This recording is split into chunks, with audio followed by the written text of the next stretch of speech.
Miss হবে না আপনার পছন্দের টিভি শো। দেখুন জি5 অ্যাপে একদম ফ্রি। ঠিক হয়ে যাবে।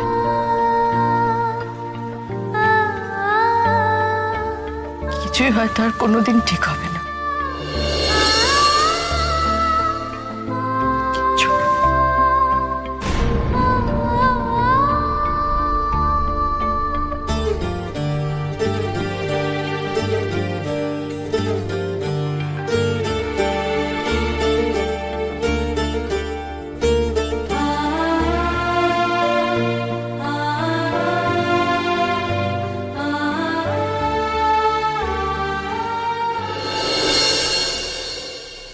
থ্যাংক ইউ অনির্বাণ,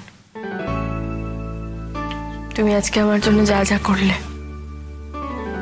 থানা, পুলিশ, কোর্ট সবকিছু যেভাবে সামলালে, তার জন্য অসংখ্য ধন্যবাদ।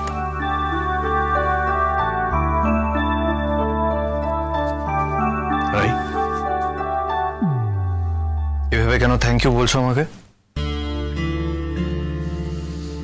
এতটা ফর্মাল হচ্ছে আমার সঙ্গে, এত ফর্মাল।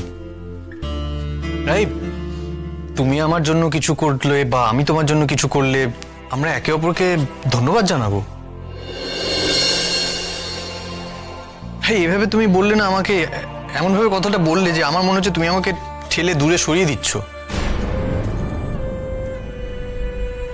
একটু আগে কত সহজ ছিলে তুমি, কত স্বাভাবিক ছিলে, নিজের মনের কষ্টগুলো আমার সাথে শেয়ার করলে, সব কথা বললে আমাকে খুলে।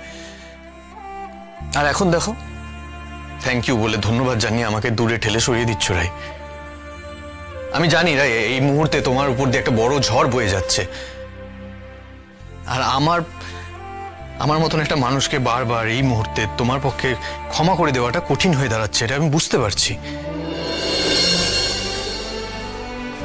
তবুও আমি তোমাকে বলবো রাই, প্লিজ দূরে চলে যেও না। একটু আগে খাবার খেতে খেতে যখন তুমি আমার দিকে তাকিয়ে হাসলে, আমার কি মনে হলো জানো? মনে হলো জানো অনির্বাণ সেন এই পৃথিবীর সবচেয়ে সুখী, সবচেয়ে ভাগ্যবান মানুষ। কেন জানো?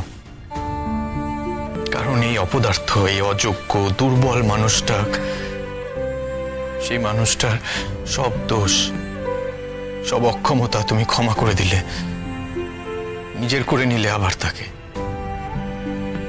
আরো একটা সুযোগ দিলে তাকে তোমার যোগ্য হয়ে ওঠার।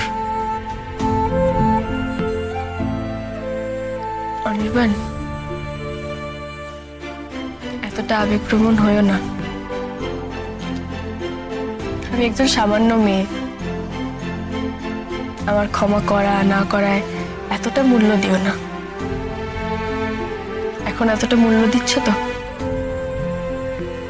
পরে হয়তো এই মূল্যটা দেওয়ার জন্য তোমার নিজের খারাপ লাগবে, আক্ষেপ হবে। হবে না, তোমার প্রতিটা হাসিতে আমাকে ক্ষমা করে দেওয়ায় আমি আবেগেই ভাসবো। জি5 ডাউনলোড করুন আর সব এপিসোড দেখুন একদম ফ্রি।